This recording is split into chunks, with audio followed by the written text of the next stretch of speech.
Hello everyone, good morning. গতকাল ছিল হলো দাদার ছেলের অন্নপ্রাশন। তো আজ কিন্তু দাদার বাড়িতে রয়েছে বৈষ্ণব সেবা, তো সেখানে যাব। এখন বাজে সকালে ওই 10টার মতন। তো স্নান নিয়ে রেডি হয়ে তারপরে চলে যাই। হয়ে আমি কিন্তু পুজো সেরে নিয়েছি, এখন রেডি হয়ে নিব। রেডি হয়ে তারপরে তোমাদের সঙ্গে রেডি হয়ে গেছি। তবে বাইরে বৃষ্টি হচ্ছে প্রচণ্ড, কাল রাত থেকেই কিন্তু প্রচণ্ড ঝড় বৃষ্টি হচ্ছে। শিলিগুড়িতে যারা থাকো তারা তো জানোই, কালকে থেকে প্রচণ্ড ঝড় বৃষ্টি হচ্ছে। তো এখনও বৃষ্টি আবার শুরু হয়ে গেছে, বেরোনোর টাইমে একদম বৃষ্টি। তো এখন রেডি হয়ে গেছে, সিম্পলি জাস্ট 5 মিনিটের মধ্যে রেডি হয়েছি। তো একটা 3 পিস সেট পরেছি, তোমাদের যদি লিঙ্ক লাগে তাহলে কমেন্ট করে দিও। তো এখন বেরিয়ে যাব। এখন এসেছি আমি আমার বাড়িতে। তো চলো তোমাদের সঙ্গে ফুল আউটফিটটা শেয়ার করে দিই। আর এখানে বোনও কিন্তু রেডি হয়ে গেছে। তো আমরা দুজন মিলে এখন কিন্তু বেরিয়ে যাব দাদার বাড়ির দিকে। চলো, এখন টোটোতে রয়েছি, এখন যাচ্ছি দাদার বাড়িতে। অলরেডি কিন্তু লেট হয়ে গেছে, 12:30 পার হয়ে 1টা বেজে গেছে। আর গপুদের জন্য নিয়ে নিয়েছি চকলেট। তো চলো যাওয়া যাচ্ছে, সেখানে গিয়ে তোমাদের সঙ্গে কথা বলি।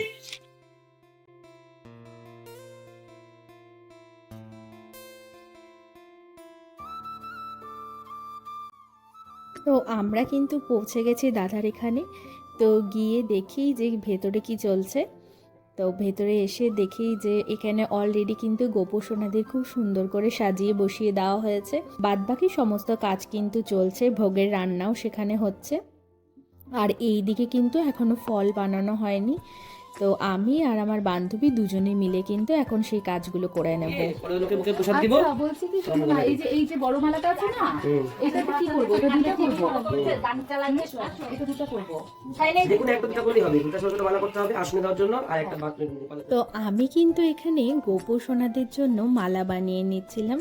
যেহেতু মালাগুলো রশির মধ্যে থাকে, তো সেই মালাগুলো তো ঠাকুরকে পরানো যায় না, তাই সুন্দর করে তাদের জন্য মালা গেঁথে নিচ্ছিলাম।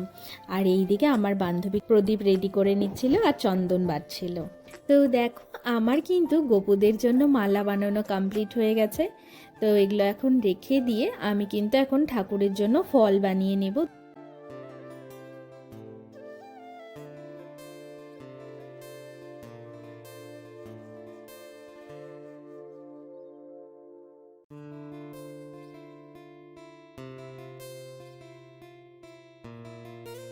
এখন কিন্তু জিয়ান সোনাকে রেডি করানো হচ্ছে। আর দেখো কি কান্না করছে, যেহেতু নতুন জামা পরছে বা জামা পরানো হচ্ছে দেখে কিন্তু ভীষণ কান্না করছে। তো যাই হোক, এখানে ওকে ওর ফেভারিট গান শোনানো হচ্ছিল। আর ওই দিকে কিন্তু যিনি গোসাই এসেছিলেন উনি কিন্তু ঠাকুরের ওখানে যা যা দরকার সেইভাবে কিন্তু রেডি করে নিচ্ছিল। আর এই দিকে পাশে ভোগের সমস্ত কিছু আয়োজনও করা হচ্ছিল।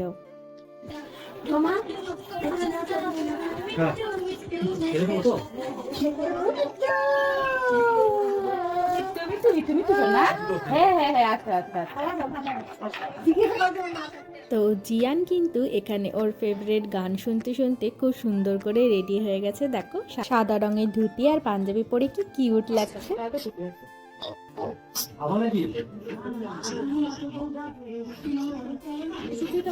তো ভোগের সমস্ত রান্না কিন্তু কমপ্লিট হয়ে গেছে।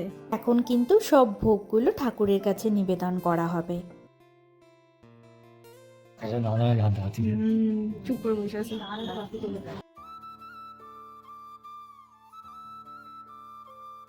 আর এই দিকে ঠাকুমা কিন্তু সবাইকে এক এক করে তিলক কেটে দিচ্ছিল।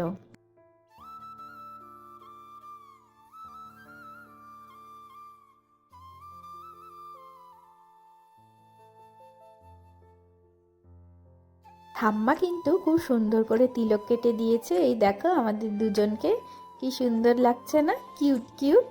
আর এই দিকে ঠাকুরের জন্য কিন্তু সমস্ত আয়োজন হয়ে গেছে, ভোগ তৈরি হয়ে গেছে, সমস্ত ফল সব কিছু কিন্তু নিবেদন করা হয়ে গেছে। তো এখানে কিন্তু এখন শুরু হবে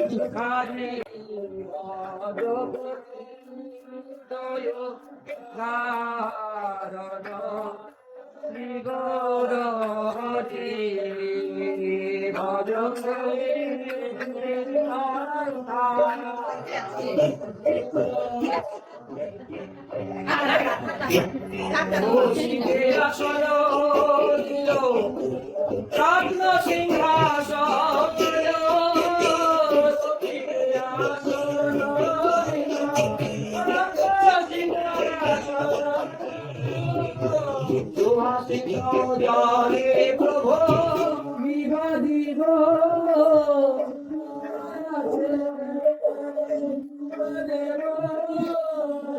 ঠাকুরের ভোগ নিবেদনের সঙ্গে কিন্তু কীর্তনও সম্পন্ন হলো ভালোভাবে। ঠাকুরের প্রসাদ মুখে দিয়ে কিন্তু এই ছোট্ট সোনার অন্নপ্রাশন করা হবে। হরে কৃষ্ণ রাধে।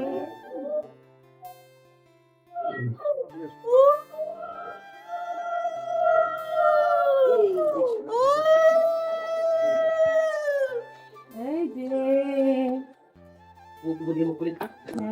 যে সবাই বলে দাও এটাই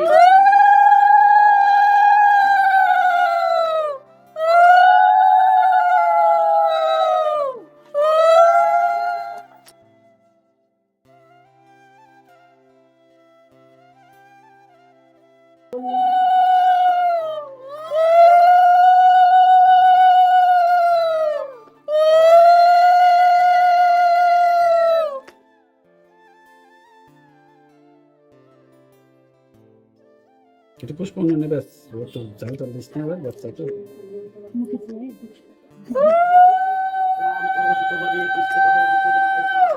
একটু উল্টো করতাও।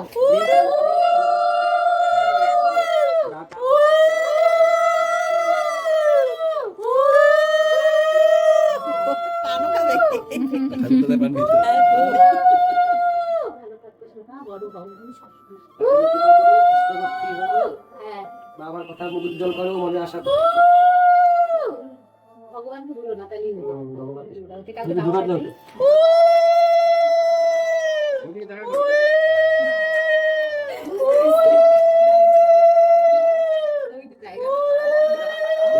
সবই তো হয়ে গেল সব গোবিন্দ ঠিক করে নেবো তাতা সেই সব ঠিক মানে হয়ে গেল ভালোই হয়েছে মনে জোর থাকলেই হইলো। ইচ্ছা থাকলে উপায় ভগবান বাচ্চাটার জন্য তো হলো না প্রতিবেশী শিক্ষা দিতে রাধে রাধে বলো রাধে রাধে নিতাই নিতাই জয় রাধে মুখে ভাতের অনুষ্ঠান কমপ্লিট হওয়ার পর এরপর কিন্তু আমরা সবাই মিলে একসঙ্গে প্রসাদ নিয়ে নিয়েছি। তো প্রসাদ নেওয়ার পর এখন কিন্তু আমরা বাড়ি ফিরে যাচ্ছি।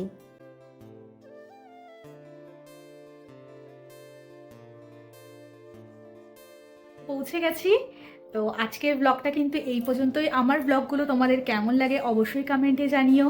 আর আরও এমন ব্লগ যদি দেখতে চাও তাহলে অবশ্যই আমার চ্যানেলকে সাবস্ক্রাইব করে পাশে থেকো।